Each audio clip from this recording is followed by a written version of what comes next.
Hey, thank you guys for tuning in today. I am here with my good friend Amanda and her husband Steve. Amanda and I have known each other for a very long time, but most recently got connected with our love of gardening and margaritas on Taco Tuesday.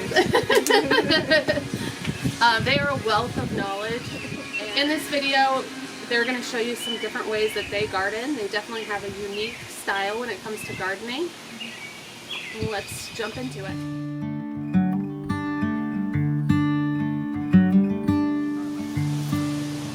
My mom retired a couple years ago, and in doing so, I built a garden for her to just give her something to do and keep her active, because I didn't want her to just sit inside. And right when she retired, she was diagnosed with like a reduced kidney function, and they basically said like your kidneys are failing, and they're going to continue to get worse, and you're never going to get better. This is just what it's going to be. And then after like eating almost exclusively out of her garden for 2 years, they said her kidneys are 100% better, nothing wrong with her kidneys. She started getting headaches though, and she went and found out that her prescription was too strong in her glasses. She had to get her prescription reduced in her glasses. Why did you guys get into gardening, and what is most important? Being able to feed ourselves without having to go to the store. Food security, absolutely. Yep. It's not a guarantee that the produce is going to be in the store, so we have it in the backyard. I want to say the biggest factor that I can recall that got you on board. I've been a prepper my whole life, so food security was really important for me. But the one thing that got you on board that I can recall was when Flint, Michigan's water supply was damaged to the point that they were boiling water for a year or more to try to they couldn't drink the water. And it really opened your eyes to that in a very large place. Lots of people. It seemed like you lose all your water. A lot of empties are out there, but we have some rosemary drying, we have some sage drying, so when we get deer and we make sausage, we'll mix in some sage with it. But normally this is all full with our canned products, but I guess at the end of the season... This room leads to the why we do it. We do all of our gardening. Everything in our garden we harvest and put in here, whether it's frozen or canned. Yeah. Whichever method tends to keep the vegetables best way we like to eat them. Yeah. And it really does feed us. It's fantastic. And I think the food is significantly better quality than what you can get at the store. Yeah. We don't What have are a basement, these? so... Oh, that's rice. Canned rice? Yeah. I don't grow rice. Oh, I was gonna say, I'm like, damn! You can, if you treat it properly and can it, you can store it for significantly longer than in the box. Oh, okay. I was gonna say, where was the rice at? Not in bugs or anything like that. Same thing with the pasta. You can treat it and either freeze it or cook it in a way that kills off any bugs that were in it, and you can store it for emergencies. I gotcha. Okay. We started doing the pasta and the rice at the beginning of COVID because we didn't know what we're going to be on the shelves. So because we're preppers. We're preppers. Doomsday preppers. Yeah. Well, that's what's in all this stuff up here is long-term Mylar bags of oats and sugar and flour and emergency food supplies and all kinds of first aid kits. We're not crazy preppers. We're just prepared, I guess. So. Candles and fishing stuff. Doomsday prepper stuff. And that same thing can happen with the food supply and dealing with COVID. And lately, there's been some issues with a lot of mass production of cattle that have all just gone bad, and there's been issues all over the place. And I always think it's going to get worse. So I wanted to be able to feed myself if I have to. What's your favorite gardening style? I know you said you're a lazy gardener. Lazy gardeners. Experimenting. Seeds that grow these little teeny tiny plants, but supposedly that's going to get to a 6-foot tall tobacco plant. That's what they're telling What me. are these things? Onions. Oh, really? This is my seed experiment area where I'm let a lot of my plants go to seed so I could reuse them next year. And onions, you have to have them for 2 years in the ground before they go to seed. The first year they won't seed, so these were actually from 2 years ago. Oh, onions that are ready to seed. It's actually in bloom right now, and as it gets fertilized, every one of those little dots will form an onion seed. More seed experiments that we want to harvest for next year. If you let your broccoli go to seed, this is what it does. These are the heads of the broccoli. Look at these little bean pods. That's crazy. So once they get brown and dried out, they'll actually be broccoli seeds. Oh, I see, like the little seeds in there. So That is awesome. That is pretty cool. We did not buy a lot of seeds. We didn't buy a lot of started plants. Started plants, Carrots everything. also take 2 years before they go to seed, but these are what they do when they go to seed, and they. So these will be ready for next year. These will be actually. I probably can plant some of these. These guys are just about ready to harvest. They're going once they get a little bit darker. They'll be ready to harvest. I'll plant these in the late season for the winter storage. They'll grow up.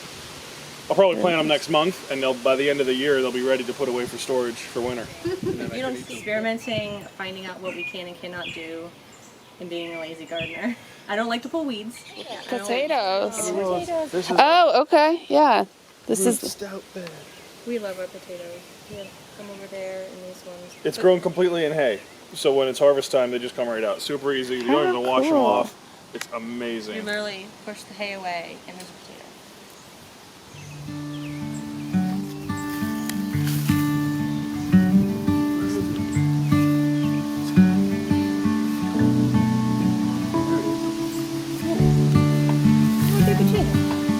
Hanging out. And we just cover them with straw. how cool is that? It makes harvest so easy, and they grow so well. Yeah.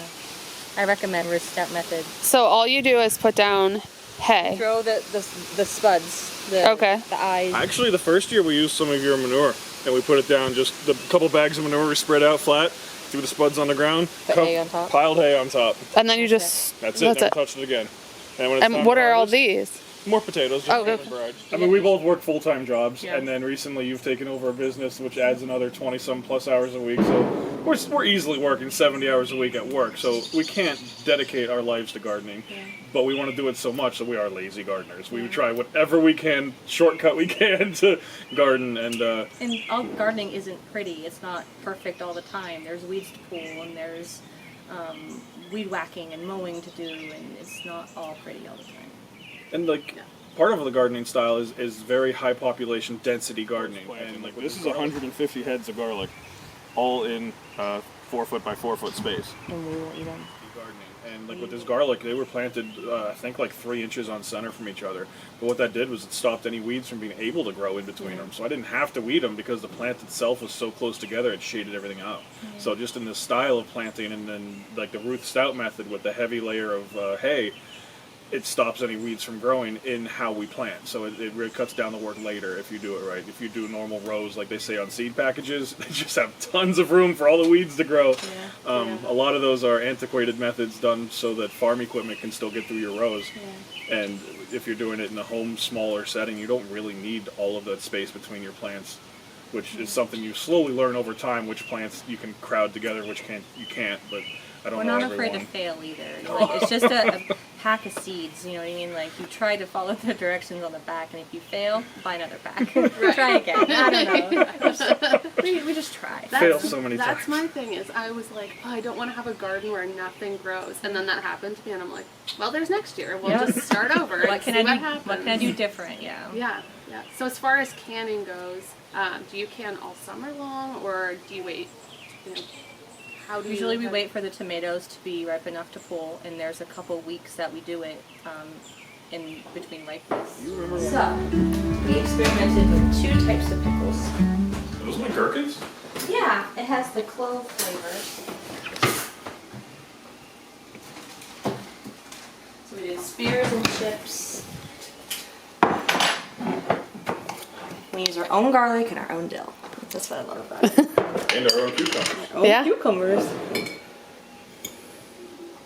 Here, try that. Drum roll.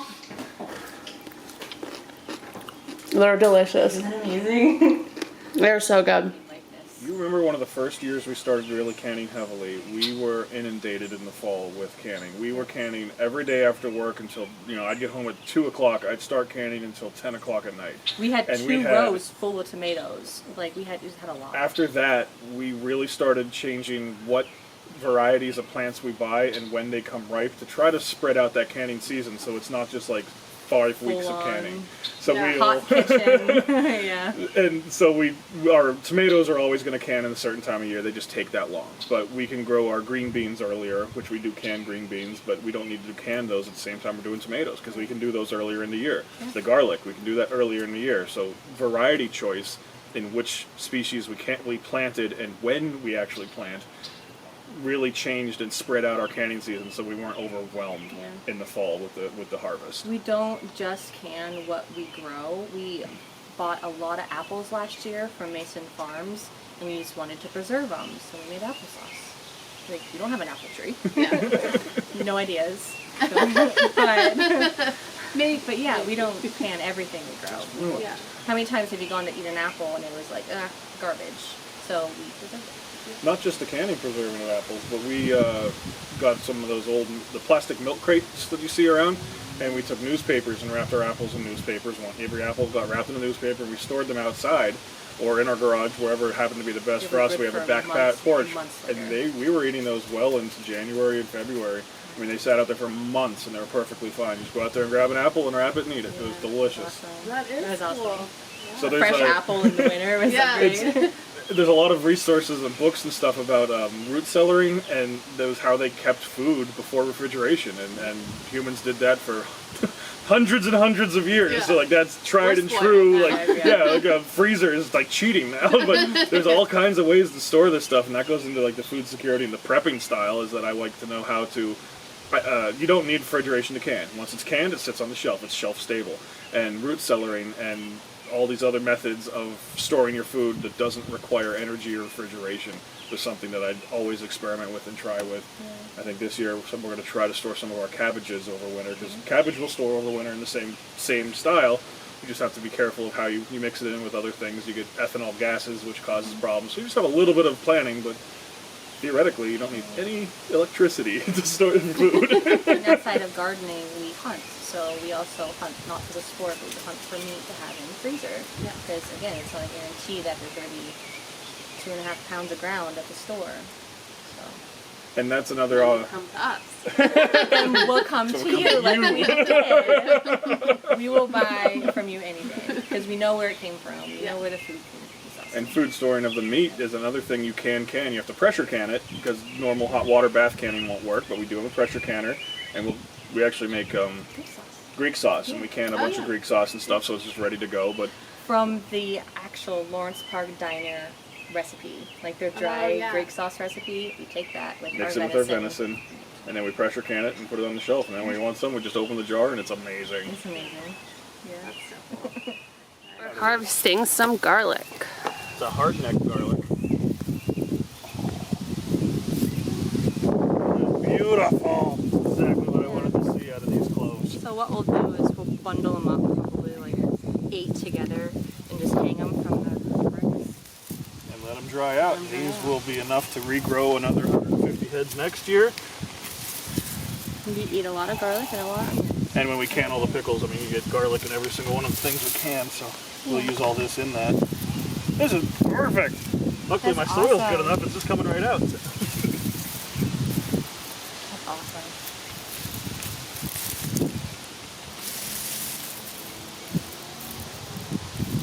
Now, will you harvest all of this right now, today, or? I will harvest it all today, absolutely. It's all ready to go. If you let it go in too long, like this guy, he's probably in just a little bit too long. You'll see the clove starts to separate off. Oh, yeah. And then that won't store very long. So I'll have to probably eat that one first, instead of staying together like that head did. When do you plant these? I planted these in late October. Okay. This is a hardneck variety, which will give you, I still have one here. Let's see if I can get this guy out. They grow a very hard stem coming up from the middle, and it actually forms what's called a garlic scape. And that is the flower of the garlic plant, and it's the second way that it can reproduce. So you can either separate the bulb and replant those, or let this go to seed if you want. A lot of people will harvest these scapes off, which I did. I cut them off of most of them, and it tastes like a garlicky asparagus. Yeah.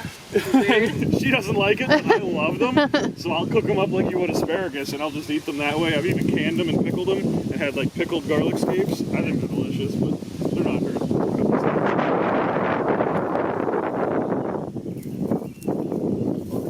Garlic. Oh, it smells so good. Do you eat a lot of garlic? Yeah, I do. Good, because I you're love- going home with stuff. I love garlic. I watched some of your videos, and on one of your videos you talked about just why you homestead and how homesteading can be extremely expensive. Yes. And like, we agreed, even on we have a half an acre in Mill Creek, and we are trying to, our goal is to kind of homestead on this smaller patch of land.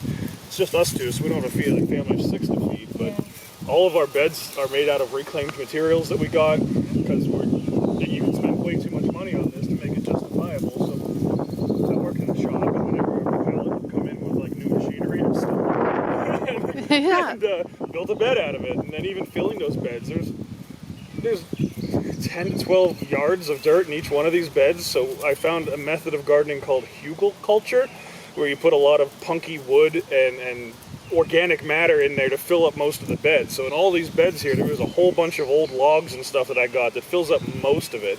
So I didn't need much dirt to actually top them off. And then as that breaks down, it brings in all the bugs and stuff from underneath that comes up into the raised bed that helps the whole ecosystem in there and really nourishes the beds. But it's just saving money too, because I can't afford to buy 200 yards of dirt to put in a compost. It's wonderfully reusing resources. It's not waste product. It's just Oh, I know. Our garden, we had to put some filler in, Right. but most of ours is manure. And you can tell the difference between where there is manure and where there is not. Do you use your chicken manure as well? We do, yeah. In Mill Creek, we are allowed to have some chickens here. John Siskovich, Yeah. He's he amazing. developed the chicken tractor Yeah. program. And I'm going to do something very similar to that to raise my own food, which helps me make my homestead even more productive.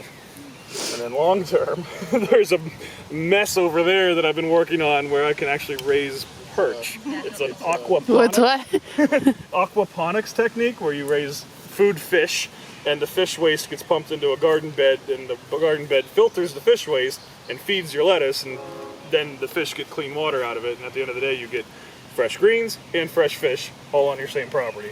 So I've been working on that, but I started pre-COVID, and then when that happens, supply chain issues of getting essential parts that I need, so it's kind of been put on hold for a little bit, but it's gonna happen.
Garlic over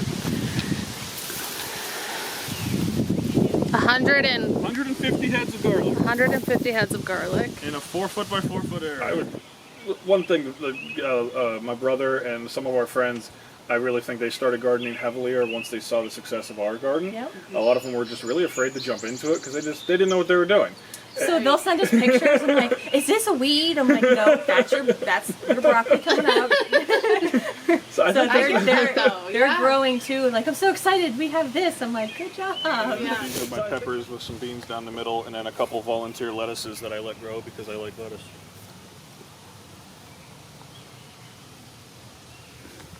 Us blackberries. That went crazy. Apparently They they went really love this absolutely spot. We didn't get time to prune it, and Oh, yeah. they're so heavy. But It's going to be delicious. Yes, it is. Look at all these. Holy cow. we'll harvest and freeze them. We good on some ice cream. I'll probably They make went some jam out of these. crazy. Yeah. So I think there's a lot of urge to do this kind of stuff, and people are just afraid to take that first step. Yeah. Pick a little spot of your yard and garden something. Grow it. I always say, I'm like, if you live in a city, there's pots. Yep. Like, go get a pot, start small, and then you can figure it out from there. I mean, really, you can grow wherever now on rooftops. You really like, can. Container gardening's getting huge. Yeah, For sure. In some of the bigger cities, they The keep wood's not available. colonies of bees on the rooftops. Yes, They just yeah. keep bees up there. I mean, because they don't care where they live. Yeah. It's wasted space that's not being used. Find that little corner of your yard that's not being used and grow something. And if it doesn't work, try again with a different plant or somewhere else.